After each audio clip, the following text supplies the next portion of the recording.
Suasana makan malam Presiden Soekarno mendadak terasa suram.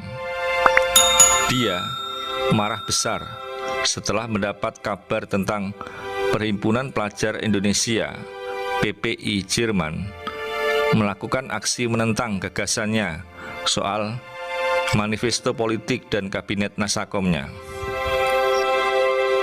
Konon, akibat kemarahannya, Bung Karno hingga menggebrak-gebrak meja.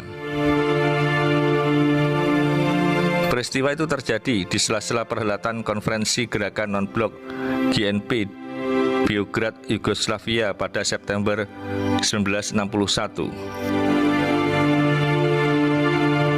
Istri atase militer Indonesia di Beograd, Letkol Samosir, yang mendengar itu saat menyiapkan hidangan, menelepon langsung malam itu juga ke Jerman Barat kepada Kolonel DI Panjaitan, catat Midian Sirait dalam revitalisasi Pancasila, catatan-catatan tentang bangsa yang terus-menerus menanti perwujudan keadilan sosial.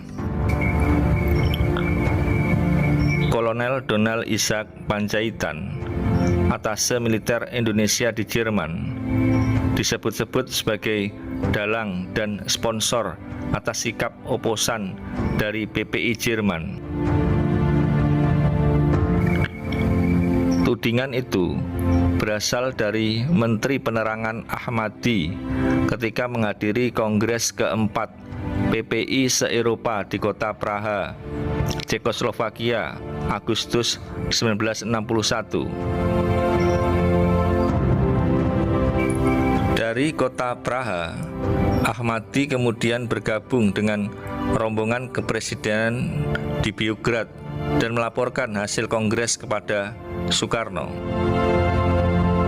Ketika kongres berlangsung, PPI Jerman yang diwakili oleh Agus Nasution membacakan makalah berjudul Manipol dan Nasakom sebagai strategi PKI. Isi makalah itu terang saja menggegerkan seisi forum karena dalam paparannya mengecam habis kebijakan Presiden Soekarno dan berseberangan dengan garis besar haluan negara. Padahal kelompok mahasiswa revolusioner yang pro Soekarno di Eropa Timur saat itu cukup kuat mendominasinya. Akibatnya, Kongres PPI menjadi ricuh. Mengetahui hal itu, Presiden Soekarno menjadi geram. Agus membacakan pokok dan pikiran yang mengatakan manifesto politik adalah bagian dari konsep dan strategi PKI, dari Front Nasional dan manifesto politik. PKI akan terus bergerak kepada pengambilan kekuasaan di Indonesia, tutur Midian Sirait, yang waktu itu menjadi ketua PPI Jerman. PPI Jerman sebenarnya sudah berkomunikasi kepada sejumlah pihak yang mewakili pemerintah Indonesia, termasuk kepada Kepala Staf Angkatan Darat Jenderal Abdul Haris Nasution ketika berkunjung ke Jerman pada Juni 1961. Nasution tidak setuju dengan Nasakom, tapi sepaham dengan Manipol. Meski demikian, dia mengizinkan makalah tersebut dibawakan dalam Kongres PPI di Praha. Menurut kisah Payaman Simanjuntak dalam bukunya Keteladanan Mayor Jenderal TNI Yunus Samosir dan Landasan Pembangunan Moral, menyebutkan Kolonel Panjaitan dan Letkol Yunus Samosir mendukung sepenuhnya aksi PPI Jerman tersebut. Tetapi karena ketika itu sikap resmi pimpinan Angkatan Darat adalah netral karena belum bersedia bertengkar dengan Bung Karno, maka kedua perwira itu tidak dapat memberikan pernyataan di muka umum yang mendukung kelompok itu, ungkap Payaman. Setelah kongres usai, Panjaitan diperintahkan menghadap Bung Karno ke Beograd. Panjaitan agak kaget dan tegang mengetahui dirinya dipanggil Presiden. Dia sempat memanggil delegasi PPI Jerman, menanyakan soal apa yang terjadi di Praha. Para mahasiswa itu membesarkan hati Panjaitan bahwa mungkin Panjaitan dianggap tokoh berpengaruh di kalangan PPI.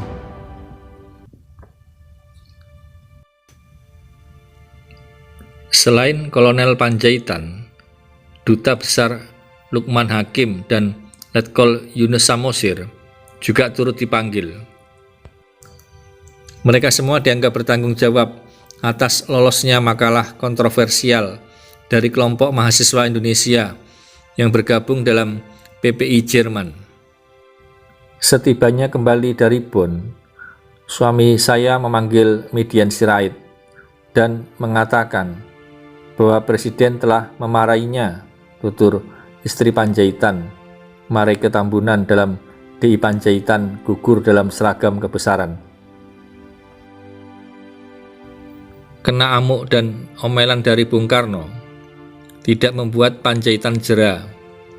Hanya saja, kini Panjaitan menjadi lebih berhati-hati.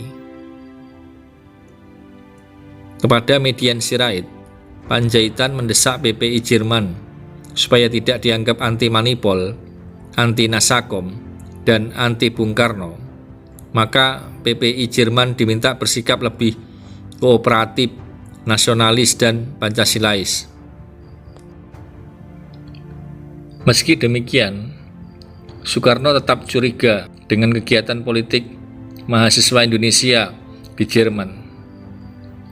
Untuk itu, Soekarno memerintahkan orang-orangnya untuk mengawasi mereka dan mengutus orang kepercayaannya ke Jerman, yaitu Muhammad Yamin yang saat itu menjabat sebagai Ketua Dewan Perancang Nasional atau yang kini Bappenas, Badan Perencanaan Pembangunan Nasional. Yamin, meski tak begitu antusias dengan gagasan Nasakom Soekarno, namun dia punya obsesi tinggi yang bersandar pada sejarah kejayaan Majapahit akan terwujudnya kesatuan Indonesia dari Sumatera hingga Papua, yang saat itu Papua atau Irian Barat masih dikuasai oleh Belanda. Sesampainya Yamin di Bonn, sekira 200-an mahasiswa Indonesia berkumpul dan menyambutnya. Untuk menghilangkan kecurigaan, maka pidato dan orasi kebangsaan disuarakan. Bahkan PPI Jerman menyatakan sikap dukungan dan siap diterjunkan untuk operasi pembebasan Irian Barat dari tangan kolonial Belanda. Melihat itu, DI Panjaitan tersenyum dan berbisik kepada Median Sirait. Dengan satu pernyataan saja, Pak Yamin meneteskan air mata. Bagaimana kalau kita beri banyak pernyataan?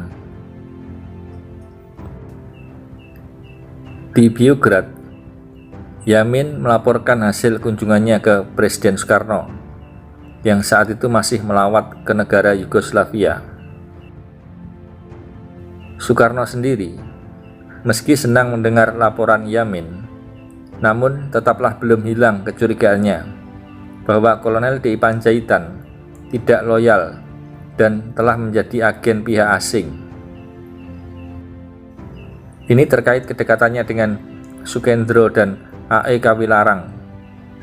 Kedua orang ini dicurigai berpihak ke pemberontak PRRI dan Permesta, kelompok separatis yang didukung oleh Amerika Serikat. Kecurigaan dan ketidaksenangan Presiden Soekarno itu terungkap dengan keberatannya atas usulan Menteri Panglima Angkatan Darat pengganti Jenderal A.H. Nasution, yakni Letjen Ahmad Yani, yang menginginkan Kolonel DI Panjaitan dapat menjabat sebagai asisten 1 bidang intelijen Menpangat. Tapi karena Soekarno menolak, Yani pun menggeser jabatan Panjaitan menjadi asisten 4 bidang logistik.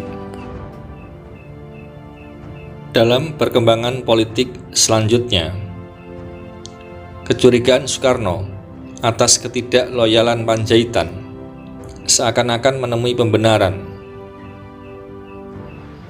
Di tengah panasnya suhu politik Indonesia dan pengaruh Perang Dingin antara blok komunis pimpinan Uni Soviet dan blok liberal pimpinan Amerika Serikat, pada April 1965 tersebutlah adanya istilah Our Local Army Friends atau teman-teman tentara lokal kita pada surat dokumen Dubes Inggris Sir Andrew Gilchrist yang ditemukan di Villa Bill Palmer, Bogor saat diserbu massa demonstran komunis anti-Amerika.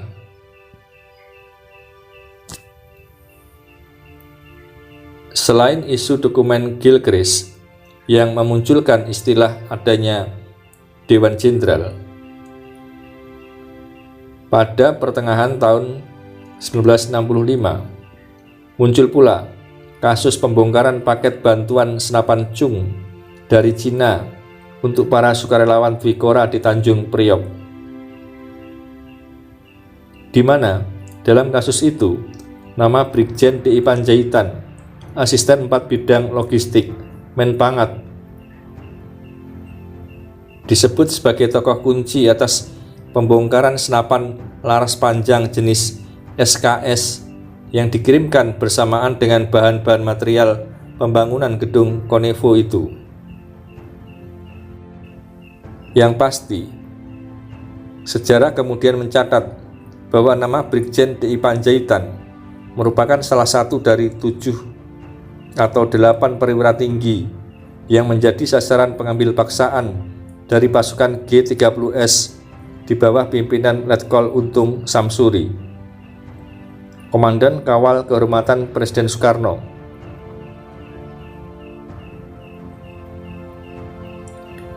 Menurut pengakuan Kolonel Abdul Latif, salah satu komandan pasukan G30S dalam sidang Mahmilub, rencananya pada dini hari 1 Oktober 1965, para jenderal yang diambil paksa itu akan dibawa ke hadapan Presiden Soekarno. Setelah sebelumnya mereka diinterogasi terlebih dahulu dalam suatu pengadilan rakyat yang telah dipersiapkan para sukarelawan Dwikora di kawasan Lubang Buaya dekat Pangkalan Udara Halim Perdana Kusuma, Jakarta.